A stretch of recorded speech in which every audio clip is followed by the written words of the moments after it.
మాసంలో వచ్చే పంచమి రోజు నాగల పంచమి అని అంటారు. ఆ నాగల పంచమి రోజు సర్పదోషం ఉన్న వాళ్ళు ఉట్టి వాళ్ళు కూడా అందరూ నాగులకు పాలు పోస్తే సర్పదోషాలు కూడా అన్నీ తొలగిపోతాయని అని చెప్తారు, పురాణాలు చెబుతాయి. ఆ రోజు తలంటు పోసుకొని అందరూ ఆడవాళ్ళు గుడికి వెళ్ళి పాలు పోసి జొన్న పేలాలు వేసి అక్కడి నుంచి అమ్మవారి ఆశీర్వాదం తీసుకొని ఇంటికి వచ్చేటప్పుడు కూడా పేలాలను చల్లుకుంటూ రావాలని పూర్వం నాటి నుంచి కూడా ఉంది.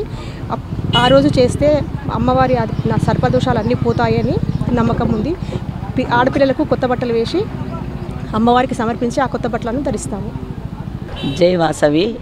ఈరోజు నాగపంచమి మరియు శుక్రవారం సందర్భంగా నాగదేవత నిలయమైనటువంటి పుట్ట దగ్గర అధిక సంఖ్యలో మహిళలు పాల్గొని అమ్మవారి స్వరూపమైనటువంటి నాగదేవతకు పుట్టలో పాలు పోసి అత్యధిక భక్తి శ్రద్ధలతో మహిళలందరూ ఇక్కడ పూజలో పాల్గొంటూ మంచి మంచి కార్యక్రమాలన్నీ మన హిందూ సాంప్రదాయం ప్రకారంగా చేస్తున్నారు.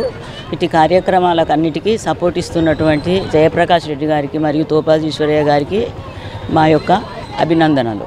మేము JNTH సుల్తాన్పూర్ కాలేజ్ నుంచి ఇక్కడికి వచ్చాము. పుట్టిందని వచ్చి పాలు పోసి పూజ చేసుకొని వెళ్తున్నాం.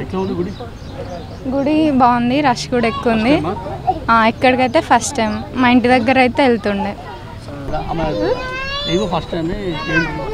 మేము JNTU సుల్తాన్పూర్ నుండి వచ్చాము. ఇక్కడికి రావడం సెకండ్ టైం. నేను అప్పుడు నాగుల చవితి అప్పుడు వచ్చాము. చాలా రష్ ఉంది, కొంచెం బాగుంది.